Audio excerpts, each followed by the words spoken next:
साथियों नमस्कार। साथियों आजकल रणबीर इलाहाबादिया चर्चा में है और इंडियाज गॉट लेटेंट चर्चा में है, समय रैना चर्चा में है और इस देश में बहस छिड़ी हुई है कि इस तरह के कंटेंट को परोसा जाना चाहिए या नहीं। हर कोई इस कंटेंट पर वीडियो बना रहा है। हमने भी एक वीडियो बनाया था और उस वीडियो में हमने अपने तर्क देने की कोशिश करी थी। उसमें कई लोगों ने अपने कमेंट किए। उसमें कई कमेंट्स ऐसे थे जो इस चीज का खंडन कर रहे थे, लेकिन कई लोगों के ऐसे कमेंट्स आए जिन्होंने मजबूर कर दिया कि हम इस विषय पर दोबारा वीडियो बनाएं। इस बार बात हम किसी रणवीर की या किसी समय की नहीं करेंगे। इस बार हम बात करेंगे उस जनता की जिसके दिमाग में इस तरह की चीजें बिठा दी गई हैं कि वो जनता दूसरे ही एंगल से सोच रही है। कई ऐसे कमेंट्स आए, हर किसी के पास आ रहे हैं। उनमें से एक कमेंट मैं उठाता हूं और उसके बारे में एनालिसिस करता हूं।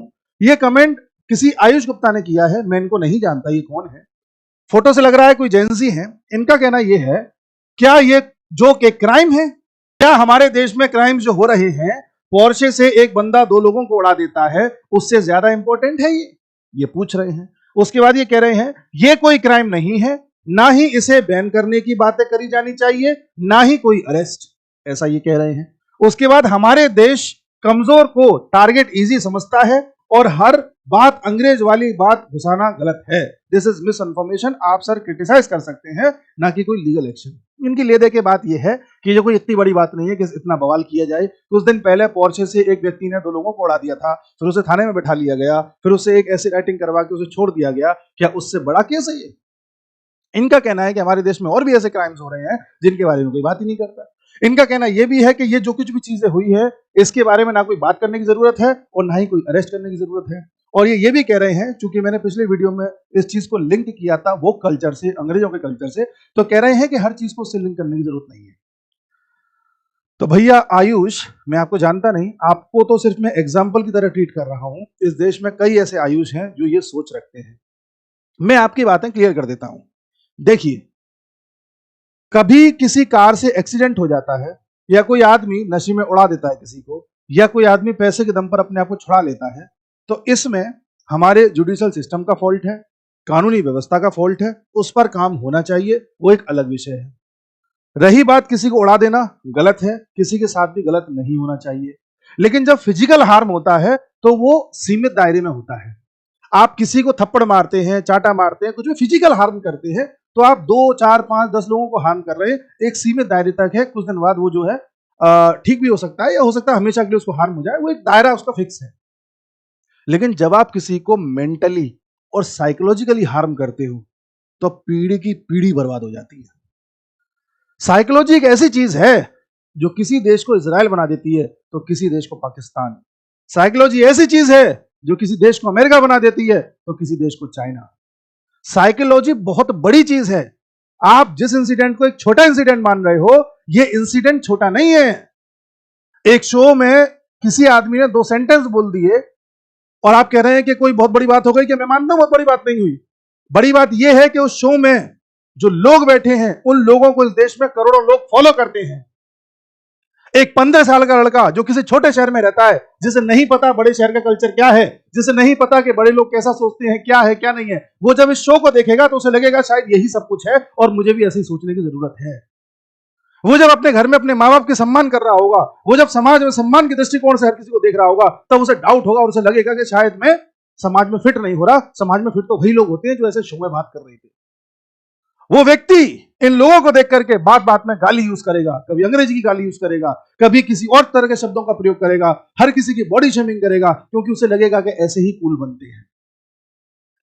एक 15, 16, 17, 18, 20, 25 साल तक का युवा जब इस तरह के शो देखता है तो वो ये कंज्यूम कर लेता है, ये मान लेता है कि ऐसे ही बना जाता है। हम और आप सब लोग जीन्स पहनते हैं, हम अलग अलग तरह का फैशन करते हैं। कई जीन्स ऐसी आती है जिसमें आपने देखा होगा स्क्रैच लगा रहता है, फटी हुई होती है। क्यों पहनते हैं? ये फटी हुई जीन्स है, क्यों पहनते हैं? मैं इस पर क्वेश्चन मार्क नहीं लगा रहा, मैं एक एग्जांपल दे रहा हूं। इसलिए पहनते हैं क्योंकि हमने किसी को पहना हुआ देखा, वो बहुत बड़ा बॉलीवुड का सितारा था, हमें लगा यार ये अच्छा फैशन है, ये हमें भी करना चाहिए, तो हमने करना स्टार्ट कर दिया। मैं कहता हूं उसमें कोई बुराई नहीं, आपको अच्छा लगता है आप करिए। बट कहने का तात्पर्य है, आप ये चीज कब कर रहे हैं? जब आप देख रहे हैं किसी को। तेरे नाम फिल्म आई थी, लोगों ने बीच की मांग काट करके बाल रखना स्टार्ट कर दिया। क्यों रखना स्टार्ट कर दिया? क्योंकि किसी को देख के करना स्टार्ट किया। मैं ये नहीं कह रहा अच्छा है कि बुरा है, मैं ये कह रहा हूं कि एक प्रभावशाली आदमी को जब लोग देखते हैं तो उसे फॉलो करते हैं।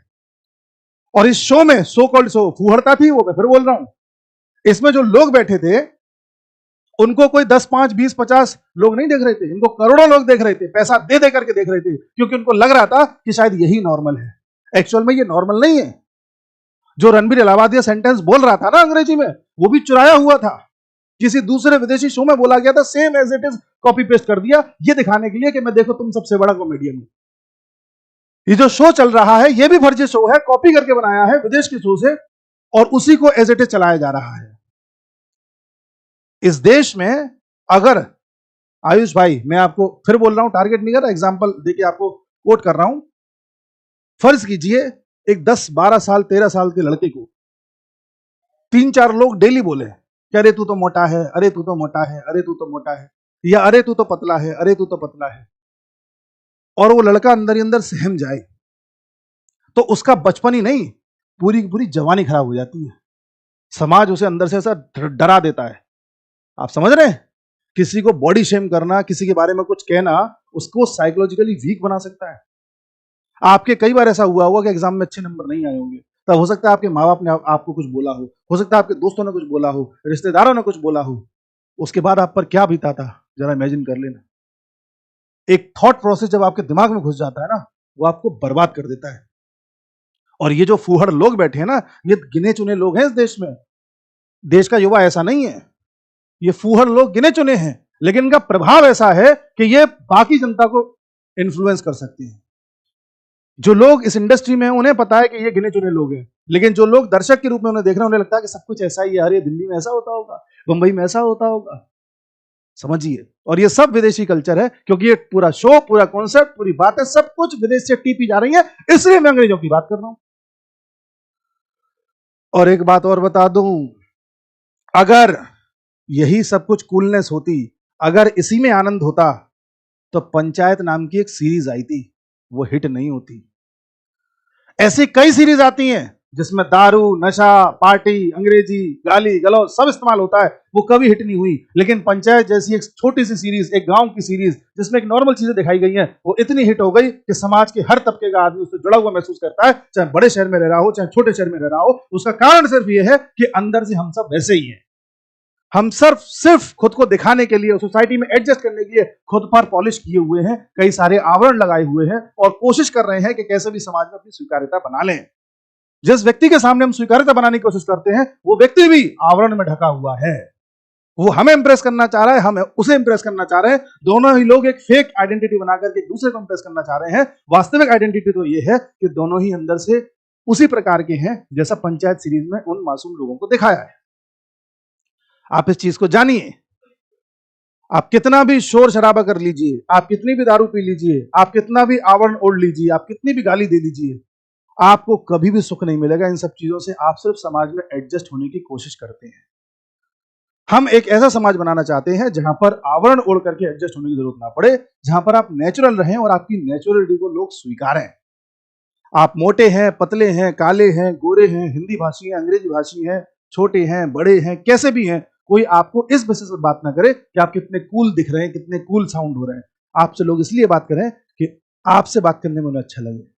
हमें वो समाज बनाना है, क्योंकि ये कूल बनने वाले जितने भी समाज है ना, बर्बादी के कगार पर खड़े हुए हैं। उठा के देख लो यूरोप का पूरा डेटा, यूएस को उठा करके देख लो, कई वीडियोस में मैं चर्चा करता हूं।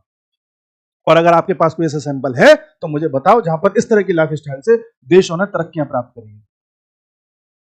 डिप्रेशन की गोली खाने में, नींद की गोली खाने में नंबर 1 है ये देश, जितने भी यूरोपीय कंट्रीज हैं और यूएसए है। हमारे और आपके जो पूर्वज है ना, आपके पिताजी से पूछ लेना, आपके दादाजी से पूछ लेना, उन्हें पता भी नहीं होगा स्ट्रेस क्या होता है, डिप्रेशन क्या होता है, उन्हें पता भी नहीं होगा नींद की गोली क्या होती है। ये आपकी और हमारी जनरेशन को पता चल रहा है। क्यों? क्योंकि हम ये कूल बनने के चक्कर में फूल बनते जा रहे हैं। इसलिए जरूरी है कि इन मुद्दों पे बात हो। ये जरूरी है कि इन लोगों की हाल ऐसा कर दो कि दोबारा ऐसा कंटेंट बना ना पाए। मैं नहीं कहता कि इन्हें अरेस्ट कर दो, मैं नहीं कहता कि इनके ऊपर कोई लाठी बरसा दो, नहीं, लेकिन इनको ये रियलाइज करा दो कि ये कंटेंट नहीं चलेगा। आप ये हिम्मत नहीं कर सकते कि आप हमारे रिश्तों को ताव पर रख करके अश्लीलता फैलाएं। ये आपको हम अनुमति नहीं देते। भारत एक समाज के तौर पर हम अनुमति नहीं देते, और इसलिए आज पूरा देश गुस्से में है। चाहे कोई राइट विंग का हो, चाहे लेफ्ट विंग का हो, चाहे कोई बड़ा हो, चाहे छोटा हो, चाहे बॉलीवुड का हो, चाहे एक नॉर्मल समाज का हो, हर कोई गुस्सा है। आप जेनजी अगर हैं तो इस चीज को स्वीकारिए, इस चीज को मानिए, और अगर आप काट कर सकते हैं तो अपने तर्क दीजिए। आपका स्वागत करता हूं मैं। नमस्कार।